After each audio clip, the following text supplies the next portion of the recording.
Sans distance. Le président Chirac, depuis toujours, mais même bien avant d'être président de la République, a toujours été extrêmement préoccupé et investi pour que chaque être humain puisse avoir un égal accès à une santé de qualité. Et donc, ça a toujours été chez lui une préoccupation.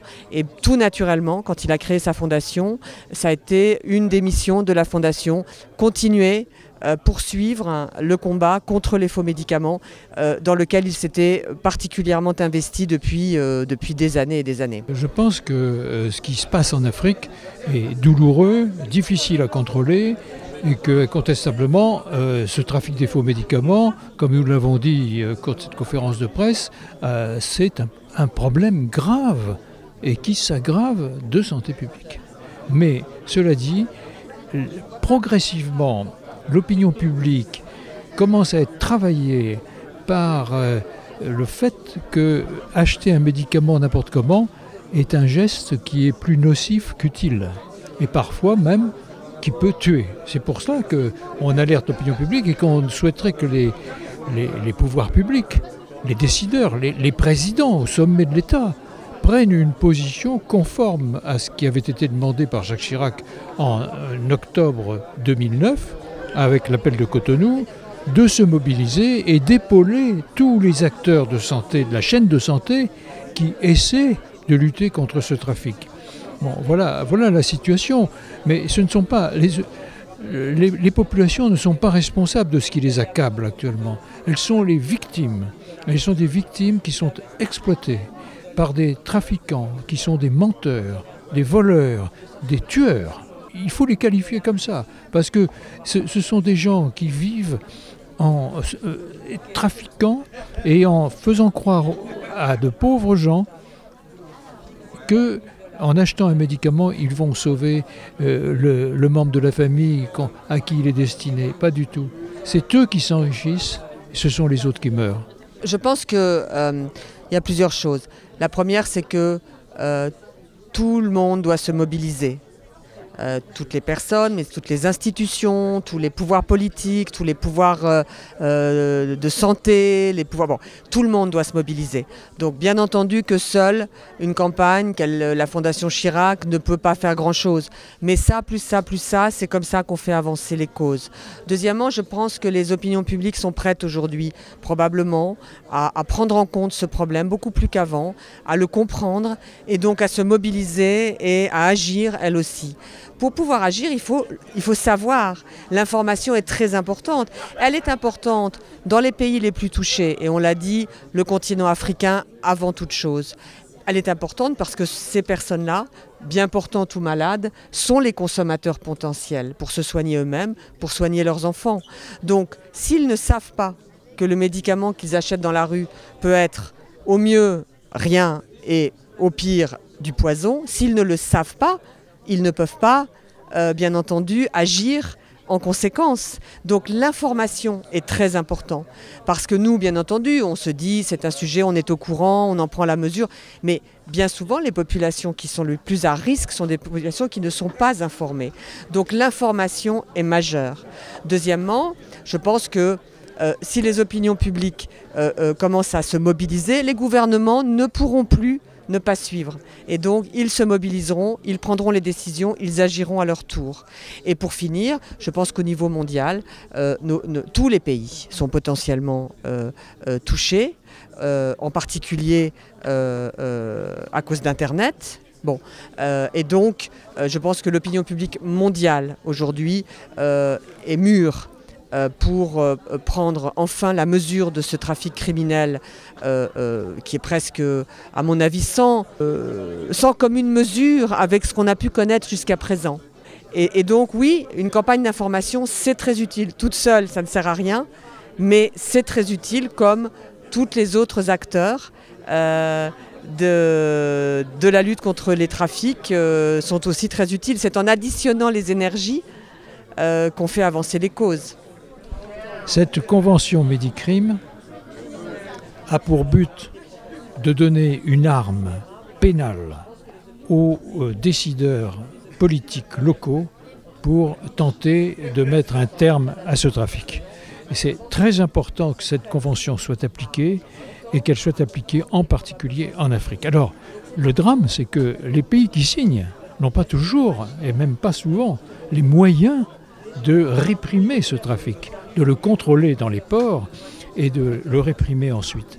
Mais c'est une première démarche qui est importante et la peur du gendarme, ça commence à freiner un peu les trafiquants. Et jusqu'à présent, le trafiquant ne courait aucun risque. Et donc, c'était beaucoup plus rentable que de trafiquer autour de la cocaïne, parce que la cocaïne, quand même, il y a des gens qui s'élèvent contre. Mais là, maintenant, si on a une arme contre les trafiquants, on peut espérer qu'il y aura une réduction de ce trafic de faux médicaments, qui est un trafic honteux. Ça ajoute à la pauvreté des populations. Exploiter les pauvres, c'est vraiment ce qu'il y a plus de douloureux. Comment des gens peuvent-ils se faire de l'argent, du fric, avec cette adoration du veau d'or, et cette société qui est complètement déstabilisée par ceux qui n'ont qu'un but, c'est gagner de l'argent au détriment de la santé des autres. Notre désir à la Fondation Chirac, c'est de mobiliser le plus d'États africains pour signer cette convention, parce que c'est l'Afrique qui est la victime numéro 1. Ils ne vont pas vendre leurs médicaments n'importe où, les trafiquants. Ils les vendent là où il y a des populations capables, désireuses de les acheter, qui sont des populations pauvres. Ils exploitent les pauvres. C'est un projet qui touche malheureusement notre continent. Et j'ai trouvé ce projet louable, j'ai trouvé ce projet important, intéressant, un projet aussi qui fait avancer les choses. Et j'ai trouvé ça à la fois malheureux que ce soit la Fondation Chirac justement qui prenne l'initiative de ce projet, qui n'est même pas un organisme africain qui ait pu penser à ça. Mais en même temps, je remercie la Fondation Chirac justement de penser au continent africain et de penser justement à ce fléau qui tue nos frères et sœurs enfants en Afrique. On ne se rend pas compte, on a eu les chiffres. Et vous savez, c'est très complexe quand on va en Afrique, c'est très tabou, on ne parle pas de faux médicaments. Et même dans l'idée de chaque frère et sœur africain, leur dire voilà, non, ça c'est un faux médicament. Je pense que c'est pas encore rentré dans les mœurs. Les gens ne sont pas encore ne sont pas encore au courant de tout ce trafic qu'il y a justement. Et donc, grâce à cette campagne, on va pouvoir les alerter, on va pouvoir les avertir, en espérant de pouvoir freiner, de stopper ce trafic, ces crimes. Pour moi, c'est odieux ce qui se passe. Bonjour, je suis votre humble serviteur DJ Lewis, provenance Côte d'Ivoire. C'est une très bonne œuvre, donc j'ai décidé d'accepter de participer à ça. Surtout nous qui sommes les leaders d'opinion en tant qu'artistes, la voix des sans-voix, porter très haut ce message qui sera véhiculé via la Fondation Chirac. Donc j'ai décidé de participer à ça pour apporter un grain de tout ce qui sera entrepris pour la sensibilisation contre les faux médicaments dans les rues qui tuent. Et ça tue vraiment. Ce n'est pas une bonne chose, c'est vraiment un crime contre l'humanité. Et donc tout artiste et toute personne se sentant capable de pouvoir venir apporter un mot pour dire que c'est pas bon, ce serait mieux. Voilà. Alors le faux médicament tue, ce n'est pas trop de le dire, c'est une réalité. Et donc de toute façon, il faut savoir prendre soin de soi, prendre soin de sa santé. Et ça passe par justement des réflexes et des actions qui sont claires, des prises de position qui sont claires. N'achetez pas des faux médicaments. Il y a des initiatives, et pardon d'en revenir au président Chirac, quand au début des années 2000, il imagine les financements innovants. Il les imagine, il les décide, il les impose à la France, mais il essaye de convaincre aussi les autres pays.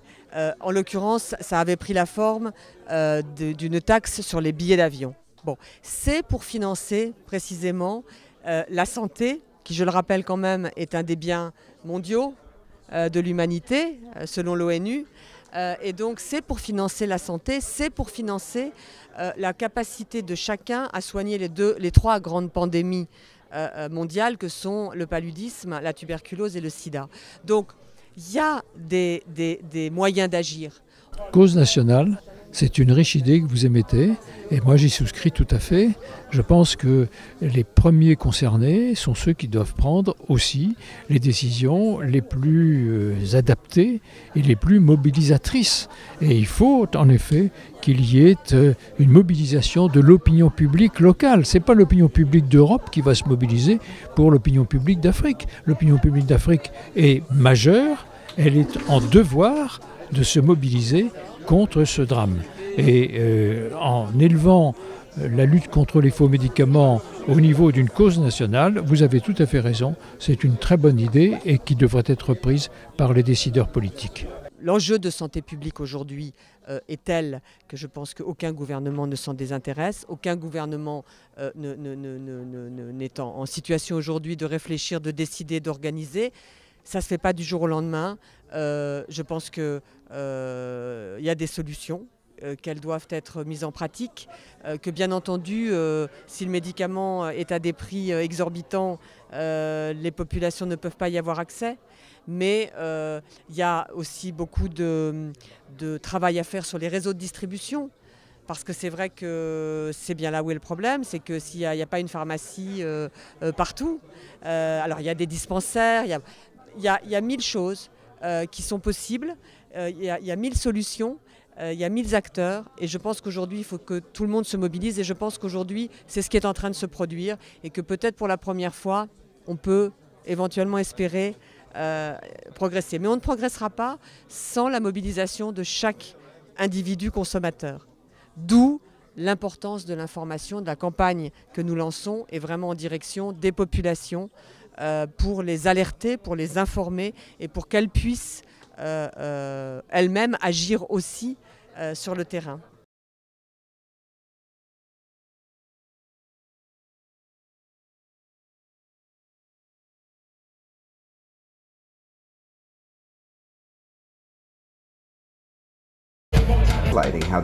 How the sans distance.